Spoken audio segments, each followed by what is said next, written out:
What's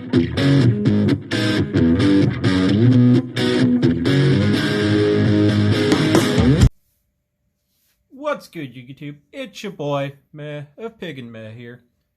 Ready to show you guys a deck profile of a deck I decided to test out this weekend. Adamancipator. What made me play this? Well, I kind of picked up all the cards at once and decided, why the hell not? So, let's quit with the BS and show you the deck profile. For your Adamancipators, you're playing 3 Researcher, 3 Seekers, 3 Analyzers, and 1 Dragite.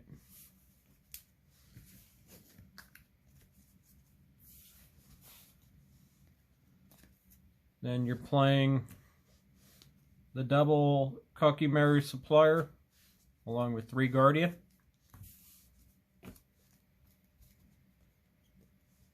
2 Doki Doki, 1 Revival Golem, and 1 Tackle Crusader as your kind of generic rock extenders slash support cards. And then I'm also opted to play the 3 Prank Kids Roxys with the 1 Dropsies. And the Dropsies seem to absolutely love sitting in my hand. For our last extender, I play 2 Parallel Exceeds. Now for the hand traps, I just went with 2 Nibiru, 3 Ash Blossoms, and 3 Drone Lockbirds. Now onto the spells. Play 2 copies of Miracle Rupture, along with 3 Adamancipator Signs, 1 Monster Reborn, and 1 Harpy's Feather Duster. Now onto the extra deck.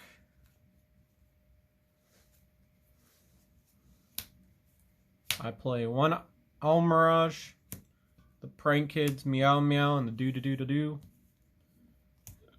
the IP Masquerena, Crystron Hockey Fibrax, Nightmare Unicorn, Access Code Talker, Apollosa, Galantin Granite, Abyss Dweller, 1 Herald, 1 Raptite, 1 Dragite, 1 Crystal Wing, and a Boral Sword.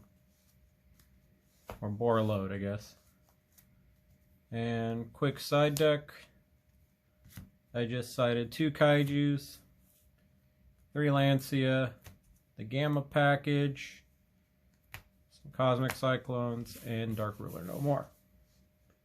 Now on to some quick explanations and what have you. Okay, so Adamancipators, what are they? Well, these guys are a host of Earth Rock Tuner monsters. These 2 being level 2 and this one being level 4, that in some way, shape, or form special summon themselves to the field, and then each have the effect that you can dig 5 cards into your deck to try to special summon a non-tuner rock monster amongst those cards. Researcher's the best one because her requirement to special is you just have to control a rock monster. Seeker can special when you control an Adamancipator monster, and Analyzer can special when you control, or when your opponent controls a monster and you don't control any. For the most part, they're all literally just a set of tuners that dig for resources. One of the ones, and the only in-archetype one I play, being the Dragite, that when it is special summoned via an Adamancipator card effect, that also works for the spell card, which I'll talk about in a second, he lets you draw a card. And he's a level 4, so he makes either one of the Synchro monsters that you need, depending on which one. And the last Adamancipator card I ran to make note of is Signs. Signs is a non-once per turn monster reborn that when you summon an Adamancipator with it, you could stack a rock on top of your deck. So for the most part, you summon one of these guys from your graveyard, And then you proceed to stack what you want to special off of them, which I'll explain the best cards to special once we get to the supplementary engine part, which would be Prank Kid's best deck, let's go! Yep. In this build, I decided to go with the Prank Kids build because, to put it simply, these cards are absolutely fantastic.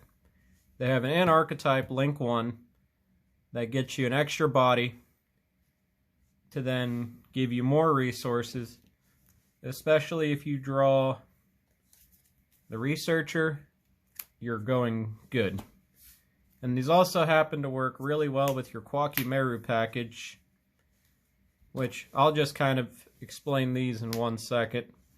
First off, with the Prank Kids, the reason you only play the 3 and the 1 is because you don't want to draw this.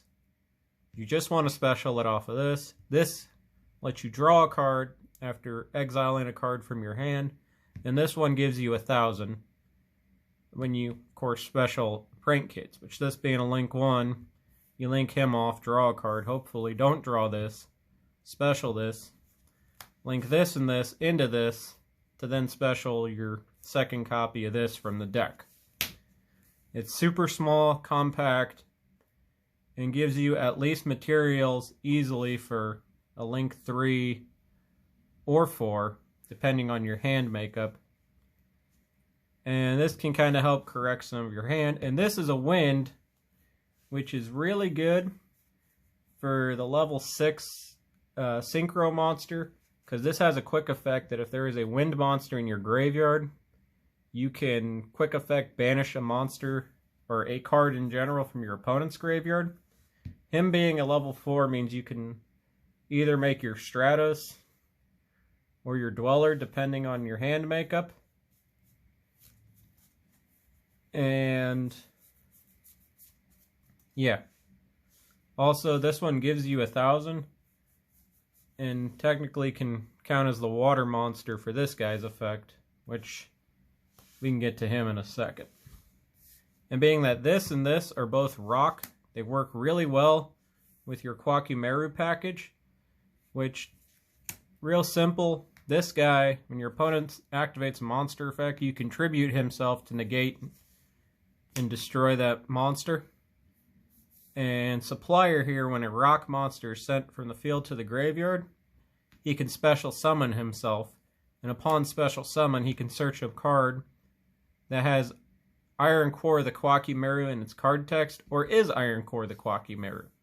So 99% of the time you just special him, you search this, and him being a level 4 is real convenient because again it makes your granite, or it's the perfect level for either of the tuners, so you can make your wind synchro or your water synchro depending on the situation. It's just kind of not too many cards, but they all combine together to just keep your flow going. And aside from this kind of compact engine of extenders, we also have a rock exclusive Foolish Burial that sole purpose is to just dump something from your deck to the graveyard, whether it's a tuner you need for your in-archetype monster Reborn, or one of these guys. These two are both level 4 rock monsters that either this guy has the effect to special summon himself onto the field, and this guy can bounce spells and traps or Book of Moon a monster. Doki Doki here is literally ditch a rock, special summon a rock from your deck with the same level and attribute as the monster ditched. So he can get the Roxy's or help you Nibiru proof your combo. Or he can also special summon your Adamancipator guys so you could start digging. So yeah. You don't really need 3, 2 does more than enough, and these guys are just kind of flex spots or easy side outs that just all happen to work together to help you really, really go. So to kind of wrap up notable cards to explain, I guess I should talk about the two in archetype Synchro monsters.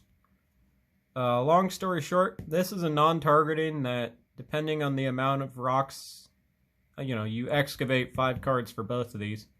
This one can special summon any rock monster excavated. One of the 5 that were shown can just special summon it to the field for free. So it's real good.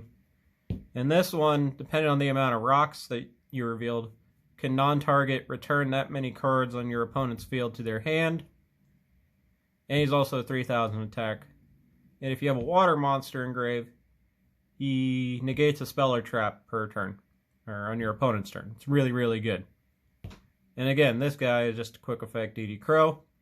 And the reason I main deck a Harpy's Feather Duster is because back row absolutely destroys you. Your deck is 34, 35 monsters, and you need something to deal with spells and traps, because you can only pound through so many cards depending on your hand makeup, because for the most part, this deck vomits its hand out and then makes a field of, like, boss monsters and break my board shenanigans, which is real fun, but admittedly, you need at least one insurance policy, and this was my insurance policy.